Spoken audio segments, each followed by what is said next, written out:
So, the Pride Troopers ended up being treated like fodder in this episode. Now, don't get me wrong, Khalifa and Kel having the spotlight, along with androids 17 and 18 having the spotlight, was a blast to watch. However, the Pride Troopers are a force that have been built up a lot. They're like one of the most built up teams and universes for this arc.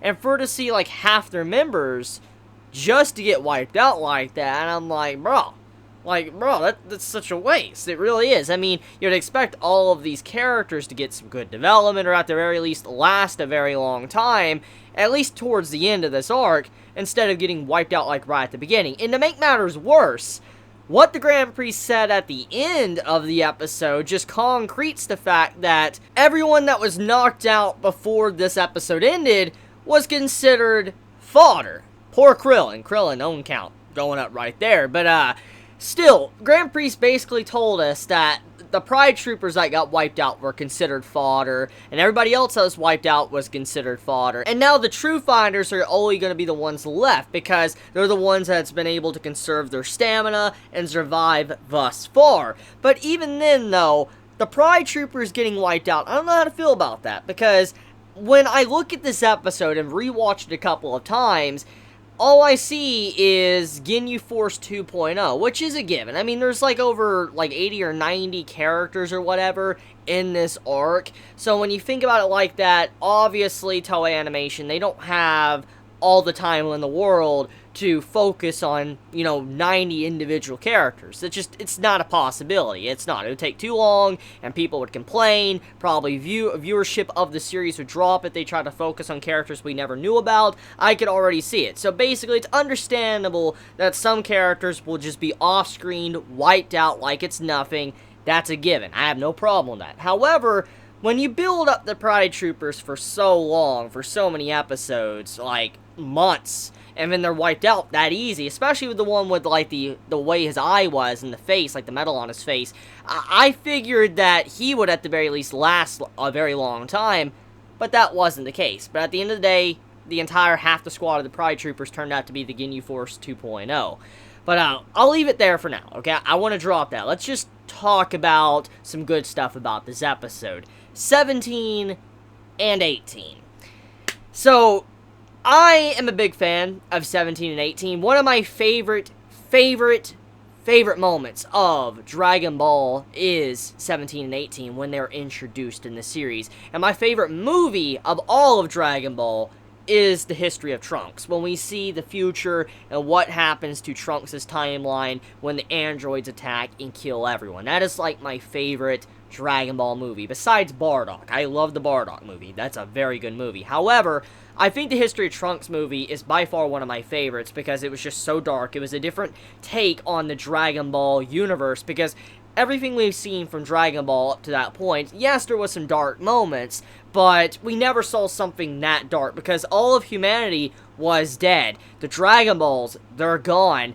Nobody is left to stand up and fight anymore, and you have these impossible, like, possibly strong androids, 17, 18, just demolishing everything. You can't fight back against that at all, and in that movie, it just showed how powerful these two were, what threat they had, and I love that. And then also had some of the best moments with, like, Trunks' his transformation, Gohan with one arm fighting against these androids, and then dying, and then Trunks having to see his master dead, and then he transforms.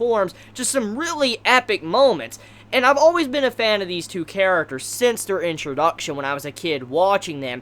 And seeing how in this episode they were the spotlight for a good portion made me very, very happy. Now this could be the fanboy talking just because I love these two characters so much, but I was very happy to see how they were the spotlight of the episode, besides just Goku or Vegeta or even Frieza. Now, don't get me wrong, I love Frieza. I'm a big fan of Frieza. I love his personality, and he's already proved in the recent episodes that he's a great character to be added to the cast. Even though I know it's kind of a cop-out to bring him back multiple times, and it's also because, popularity and themselves, viewership, and all of that to bring him back in, the point stands is Frieza's still a badass. That does not change. However, I love 17 and 18, and seeing when they popped up and they used their android-like traits to get the jump on people because, like, their energy can't be sensed, and they could sneak around and just hit you in the ass and you won't even know it because you can't sense them. I just love that. I love that, like, acknowledgement to the original Dragon Ball Z of the Android saga,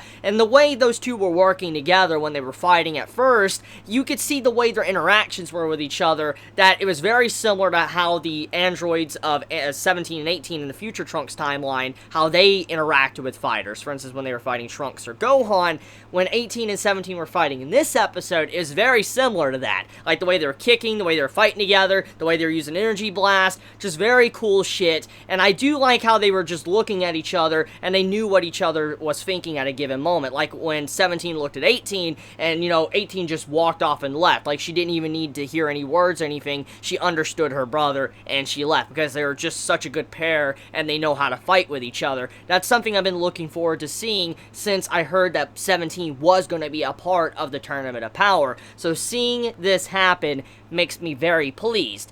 But getting back onto it though, there is something I do need to discuss. Let's talk about Goku. So Goku...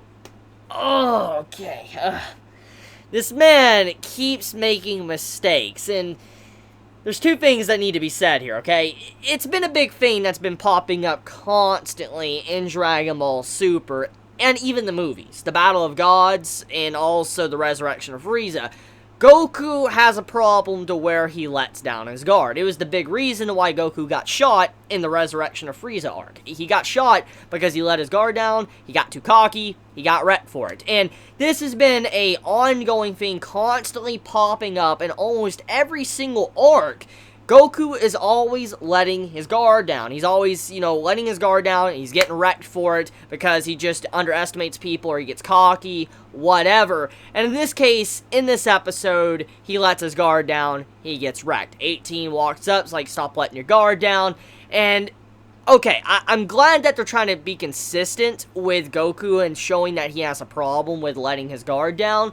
However, at this point in time, after like 10 times, which I don't think it's been that much, but still, after a lot of times, especially when you're a fighter like Goku that trains to better himself and fight stronger opponents, you think he would learn to try to get over that problem. That's a big flaw. That's a very big flaw in his fighting. And in this case, with them constantly bringing this up, Goku has a major problem. But also, in a way, it's kind of like lazy writing to show Goku can get wrecked anytime, and when he does get wrecked, it's just because he let his guard down, and it's just like, I don't like that. I don't like that. Goku really needs to learn to stop letting his guard down and actually start being serious and being focused, because, I mean, when you think about the Buu Saga and the Cell Saga Goku, even the freaking Frieza Saga Goku, when you think of those arcs, Goku didn't really let his guard down much. He didn't. I mean, I could see Goku probably letting Cell transform, like Vegeta did. But, I mean, overall, Goku was not one to let his guard down to where he would just get wrecked, like nothing. And I don't like how Super's tried to incorporate this and make it a big thing with his character to kind of let us know, like, oh yeah, this is why Goku got wrecked, is because he let his guard down. Okay, if he's gonna get his ass wrecked, at the very least allow him to develop from this, get a lot stronger, and learn from this mistake, because it's a problem with his character. It's a character flaw, which is fine. It's fine to have character flaws. That's a big thing for development of characters. However, if you're going to have this character flaw, he needs to develop past this character flaw, or something very bad needs to happen to this character because of that character flaw. And neither has really happened yet, because when Goku does, you know, let his guard down, everything is fixed usually in the end. So that's the point I wanted to kind of bring up. Anyways, getting back on topic though, let's talk about Khalifa, let's talk about, you know, Kel. So, Khalifa and Kel, they have their own fight with the Pride Troopers in this episode, and even though I already said my opinions on Kel in the last episode, I'm still a fan of the Broly design. It's badass fighting, and I do like female Super Saiyans.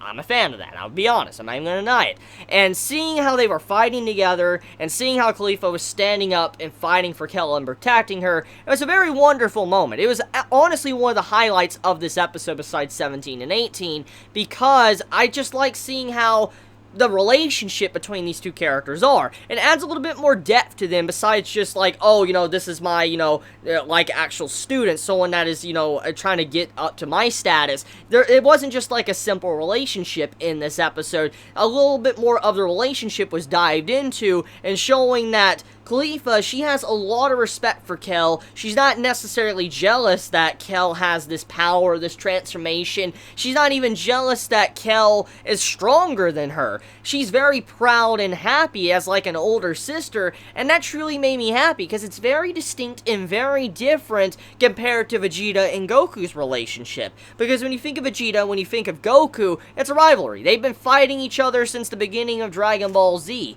And then when you see this, in this episode, Kel and Khalifa, it's very fresh. It's a very fresh way to handle two characters that are Saiyans. Obviously, they're competing in strength in some ways, but they're not looking at each other in jealousy or as standard rivals. It's very nice. I just like that. The relationship honestly reminds me a lot of Gohan and Piccolo. Now, I don't think it's as in-depth as their relationship, because Gohan and Piccolo's development, holy shit, that is like... Piccolo is one of the most well-developed characters in the series because of what happened from his character from Dragon Ball to Z and then now Super. He's developed so much. So, I mean, nobody really comes close to Piccolo's development. However, in terms of relationship-wise, Khalifa and Kel remind me a lot of Piccolo and Gohan. So, that's pretty cool. Now, I like that. I liked how it reminded me of that. But let me know your thoughts in the comments below. How do you feel about this episode? Did you enjoy it? Did you hate it? Please be honest in the comments below. Love you all so much. Please be safe. Chibi out.